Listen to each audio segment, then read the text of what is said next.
ಇವತ್ತು ಭಾಳ ಚಿಂತಾಜನಕ ಪರಿಸ್ಥಿತಿಗೆ ಬಂದು ತಲುಪಿದೆ.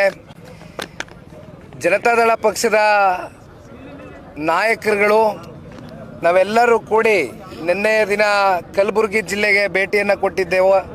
ಕಲಬುರಗಿ ಜಿಲ್ಲೆಯ ಜೇವರ್ಗಿ ಇರ್ಬೋದು, ಅಫಜಲ್ಪುರ ಇರ್ಬೋದು, ಈ ಭಾಗದ ರೈತರ ಸಂಕಷ್ಟವನ್ನು ಹತ್ತಿರದಿಂದ ಹೋಗಿ ಅವರ ಹೊಲ ಗದ್ದೆಗಳಲ್ಲಿ ನಿಂತು ಅದನ್ನು ಆಲಿಸ್ತಕ್ಕಂಥ ಕೆಲಸವನ್ನು ಮಾಡಿದ್ದೇವೆ. ಒಟ್ಟಾರೆಯಾಗಿ ಈ ಬಾರಿ ಅತಿವೃಷ್ಟಿಯಿಂದ ದೊಡ್ಡ ಮಟ್ಟದಲ್ಲಿ ಕೃಷಿಯನ್ನು ಬೆಳೀತಕ್ಕಂಥ ರೈತಾಪಿ ವರ್ಗಕ್ಕೆ ಏನೊಂದು ದೊಡ್ಡ ಸಮಸ್ಯೆ ಉಂಟಾಗಿದೆ. ಆ ನಿಟ್ಟಿನಲ್ಲಿ ಇವತ್ತು ರೈತರು ಹೇಳ್ತಕ್ಕಂಥದ್ದಿಷ್ಟೇ, ಕಳೆದ ಬೀದರ್ ಇರ್ಬೋದು, ಕಲಬುರಗಿ ಎರಡೂ ಕಡೆ ರೈತರು ಒಂದೇ ಮಾತು ಹೇಳ್ತಾರೆ. ಕಲಬುರಗಿ ಜಿಲ್ಲೆಯಲ್ಲಿ 1,05,000 ಹೆಕ್ಟರ್ ಜಮೀನು ಪ್ರದೇಶ ಅಷ್ಟು ಸಂಪೂರ್ಣವಾಗಿ ಇವತ್ತು ಲಾಸ್ ಆಗಿದೆ, ನಾಶ ಆಗಿದೆ ಬೆಳೆ. ಬೀದರ್ಗೆ ಬಂದಾಗ ನೀವು ಹತ್ತತ್ರ 79,000 80,000 ಹೆಕ್ಟರ್ ಜಮೀನು ಪ್ರದೇಶ ಸಂಪೂರ್ಣವಾಗಿ ಬೆಳೆ ಏನು ಬೆಳೀತಕ್ಕಂಥದ್ದಕ್ಕೆ ರೈತರು ಈ ಬಾರಿ ಬಿತ್ತನೆ ಬೀಜವನ್ನು ಬಿತ್ತಿದ್ರು. ಆದರೆ ಸಂಪೂರ್ಣವಾಗಿ ಇವತ್ತು ನೀವೇ ನೋಡಿದ್ದೀರಿ, ಇಳಿದು ತೋರಿಸಿದ್ದೇವೆ, ನೋಡಿದ್ದೇವೆ ನಾವು ಕೂಡ. ಇವತ್ತು ಉದ್ದಿರ್ಬೋದು, ಹೆಸರಿರ್ಬೋದು, ತೊಗರಿ, ವಿಶೇಷವಾಗಿ ತೊಗರಿ, ಹತ್ತಿ ಇರ್ಬೋದು, ಆಮೇಲೆ ಸೋಯಾಬೀನ್ ಇರ್ಬೋದು, ಈ ರೀತಿ ಇವೆಲ್ಲವೂ ಕೂಡ ಏನು ಪ್ರತಿ ವರ್ಷ ರೈತರು ಬೆಳೀತಾರೆ. ಆದರೆ ಈ ವರ್ಷ ಭಾಳ ಗಂಭೀರವಾದಂಥ ಒಂದು ಸ್ಥಿತಿಗೆ ಇವತ್ತು ರೈತರು ಹೋಗಿ ತಲುಪಿದ್ದಾರೆ. ರೈತರನ್ನ ಇವತ್ತು ಗಮನಿಸ್ತಕ್ಕಂಥ ಕೆಲಸ ರಾಜ್ಯ ಸರ್ಕಾರ ಮಾಡಬೇಕು. ಎಕರೆಗೆ ಕನಿಷ್ಠ ಪಕ್ಷ 20ರಿಂದ 25 ಸಾವಿರ ರೂಪಾಯಿ ಪರಿಹಾರವನ್ನು ಘೋಷಣೆ ಮಾಡುವ ಮೂಲಕ ಒಂದು ವಿಶೇಷ ಪ್ಯಾಕೇಜ್ನ ರೈತಾಪಿ ವರ್ಗಕ್ಕೆ ಈ ಬಾರಿ ರಾಜ್ಯ ಸರ್ಕಾರ ಇಡಬೇಕು ಅಂತಕ್ಕಂಥದ್ದು ರೈತರ ಪರವಾಗಿ ಇವತ್ತು ಪಕ್ಷದ ವತಿಯಿಂದ ನಾವೆಲ್ಲರೂ ಆಗ್ರಹಿಸ್ತೀವಿ, ಒತ್ತಾಯಿಸ್ತೇವೆ. ಸರ್, ರೈತರ ಸಮಸ್ಯೆಕ್ಕಿಂತ ಮದ್ದೂರು ಘಟನೆ ಜಾಸ್ತಿ ಸಮಸ್ಯೆ ಹೆಚ್ಚಾಯ್ತಾ ಸರ್ ನಿಮಗೆ? ತಂದೆಯವರು ಲೋಕಸಭಾ ಕ್ಷೇತ್ರದ ಸಂಸದರಿದ್ದಾರೆ. ನಾನು ಬೆಂಗಳೂರಿನಲ್ಲಿ ಕೂತು ಪತ್ರಿಕಾಗೋಷ್ಠಿ ನಡೆಸಿದಾಗ ಕಳೆದ ವಾರನೇ ನಾನು ಇಲ್ಲಿ ಬರ್ತೇನೆ ಅಂತಕ್ಕಂಥದ್ದು ಕೂಡ ದಿನಾಂಕ ಘೋಷಣೆ ಮಾಡಿದ್ದೆ. ಅದು ನಮ್ಮ ನಾಯಕರಿಗೆಲ್ಲರಿಗೂ ಗೊತ್ತಿದೆ.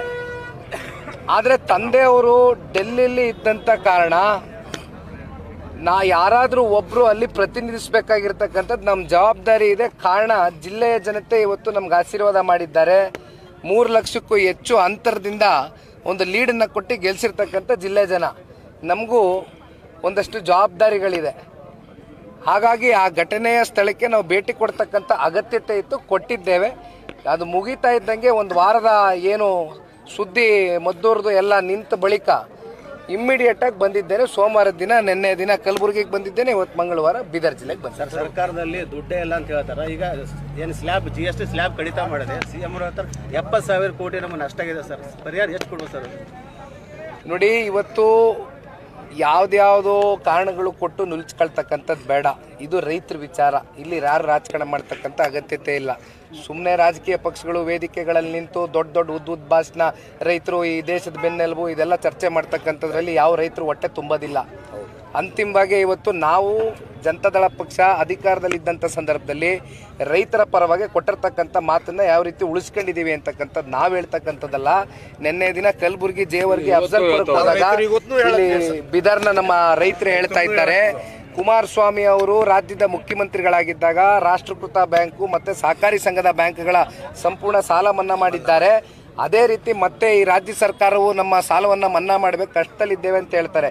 ಈಗ ಒಂದು ಕಡೆ ನಿಮಗೆ ಗೊತ್ತಿದೆ, ರಾಜ್ಯ ಸರ್ಕಾರ ರೈತರ ವಿಚಾರದಲ್ಲಿ, ಗೊಬ್ಬರ ಕೊಡ್ತಕ್ಕಂಥ ವಿಚಾರದಲ್ಲಿ ಯಾವ ರೀತಿಯಾದಂಥ ಒಂದು ವೈಫಲ್ಯತೆ ತೋರಿಸಿದೆ.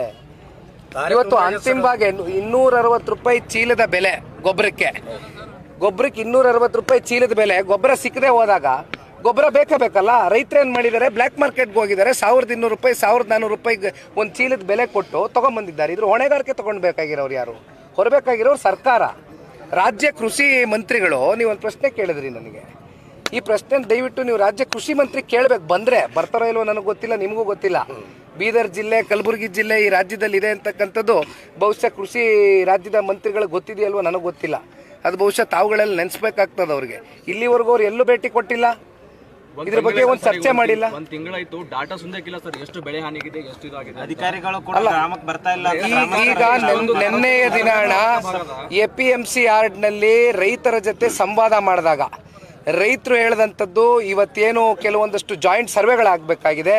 ಒಂದು ಕಡೆ ಅಗ್ರಿಕಲ್ಚರ್ ಡಿಪಾರ್ಟ್ಮೆಂಟು, ಮತ್ತೊಂದು ಕಡೆ ರೆವಿನ್ಯೂ ಡಿಪಾರ್ಟ್ಮೆಂಟು ಎರಡೂ ಸೇರಿ ಅಗ್ರಿಕಲ್ಚರ್ ಸರ್ವೆ ಮಾಡಿ ವೈಜ್ಞಾನಿಕವಾದಂಥ ಒಂದು ರಿಪೋರ್ಟನ್ನು ತಯಾರಿ ಮಾಡಿಕೊಡ್ಬೇಕಾಗ್ತದೆ. ಆದರೆ ರೈತರು ಹೇಳ್ತಾರೆ ನಮ್ಮ ಹೊಲ ಗದ್ದೆಗಳಿಗೆ ಬಂದೇ ಇಲ್ಲ, ಬಹುತೇಕರು ಹೊಲ ಗದ್ದೆಗಳಿಗೆ ಬಂದೇ ಇಲ್ಲ, ಇವ್ರಿಗೆ ಬೇಕಾದಂಥ ಇವರು ರಿಪೋರ್ಟ್ನ ತಯಾರಿ ಮಾಡ್ಕೊಂಡಿದ್ದಾರೆ, ನಮ್ಮನ್ನೆಲ್ಲ ಕೈ ಬಿಟ್ಟಿದ್ದಾರೆ ಅಂತ.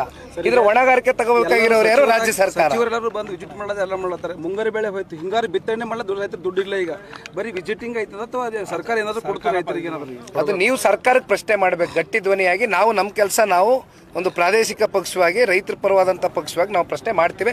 ಇನ್ನು ಪ್ರೆಸ್ ಮೀಟ್ ಅಲ್ಲಿ ಮಾಡ್ತೀನಿ ಬರ